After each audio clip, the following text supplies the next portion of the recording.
So what is all involved in a home inspection? Guess what? We're going to find out. I've got my moisture meter, I've got my infrared camera, and my drill.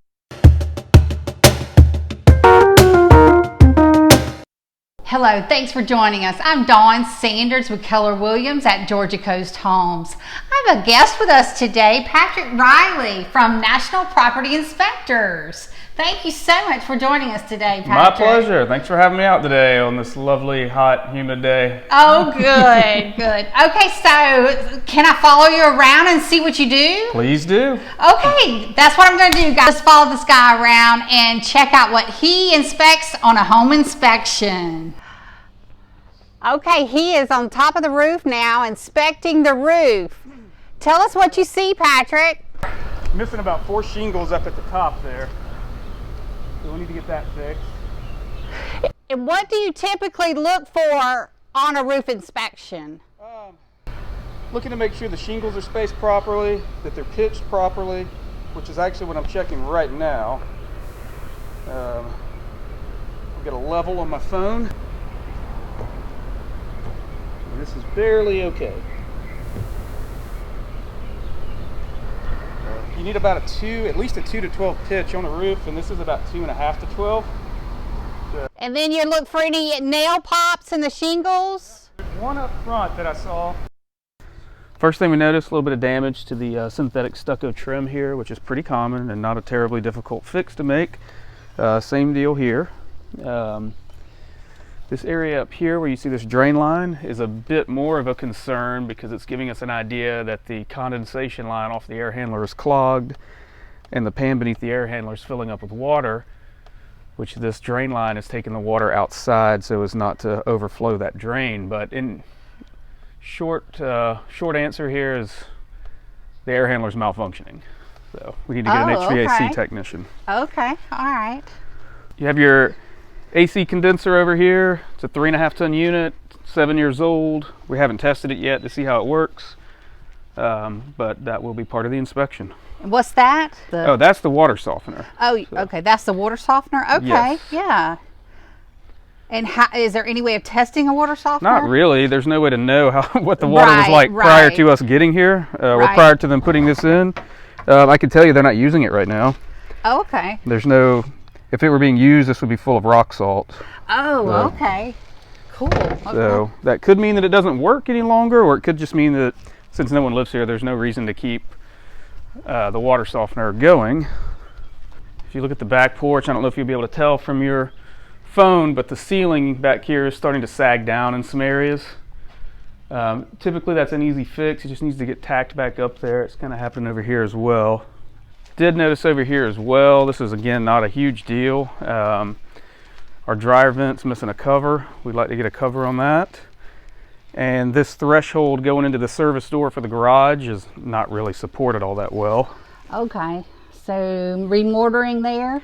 Yeah, just some remortar will be fine. You can see where they tried to seal it up, but it needs a little bit more than that. These are the roofing shoes we use. They're called Cougar Paws. They've got a special sole here that grabs on to the roof shingles. Cool, man. Very, very helpful on roofs like this one. Yeah.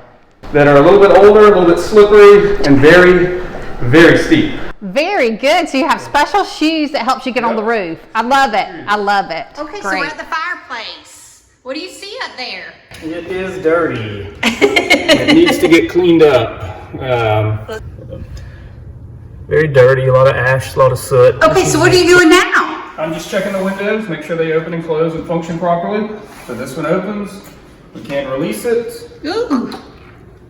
Close it back, latches have engaged, then we close it, and it locks properly.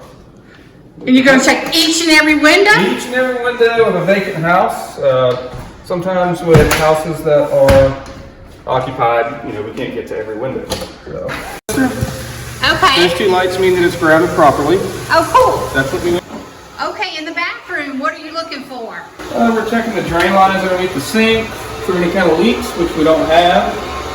Checking the toilet, make sure it flushes properly and fills properly. Checking the water pressure everywhere, the condition of the bathtub and shower enclosure. Overall, this bathroom checks out pretty well. This is our jetted tub. We have it filled with water. Now we're just going to test the jets. Jets appear to be working fine, and the tub is holding water properly. So it looks like we're good to go with this. All right, Patrick, we're in the kitchen. What are some things you're checking for in here? Right now, I am checking the temperature coming out of the hot water heater. It is.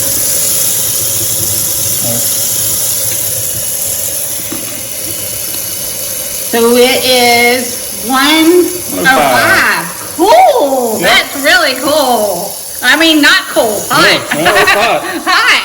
It's definitely hot. Look at here to make sure the oven works, which it is, or stove, excuse me. Ooh, neat. I like that. Oven is heating up, not exactly where we want it yet, so we'll come back and check that. We've already, checked the fridge again, make sure our temperatures are acceptable. We got about 38 from the fridge. Okay. And -5, -2, somewhere around there. Okay. For the freezer, so we're good. Awesome. Guys, we're going into the attic. Man, it's hot up here. How much do you think it is? 130, 135 degrees. Oh, wow, wow. So this is not your typical attic. This is just a doorway. Usually we have like a pull down attic. Most of the times you have a pull down. This one's just a doorway into it, which is actually easier. So. Yes, a lot easier. Okay, cool. Let's get started. All right.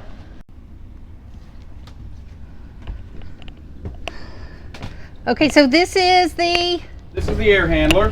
Okay. Part of the heat pump. It is malfunctioning, as you can see all the water in the pan here. Oh, look. Okay. Not what we want to see. Okay. Yeah. Look at that. All right. So here's our water heater. Patrick, what are you looking for in the attic? We look for the level of insulation. We're looking at the framing. Another thing we look at, we're looking to see if there's any water stains on the attic sheathing that would indicate an active roof leak. Okay, yeah, that's good. But in this case, we did find what we believe to be an active roof leak above the back porch. The framing does, however, look fine, and the insulation looks definitely sufficient. I said in 10 years of doing this, you do not get used to this kind of heat. Yeah, it's intense. Good gravy is hot up here. We ready? Alrighty, wow. That was a great tour of the house. I appreciate you doing that. So what all do you look for in a house? Well, we're all done with it. We've inspected the roof, the attic framing, we've inspected the insulation in the attic, the HVAC, the water heater, the electrical, the plumbing. Pretty much every single component of this house has been looked at. That's fabulous. Okay, thanks for joining us, guys. Stay tuned next Monday.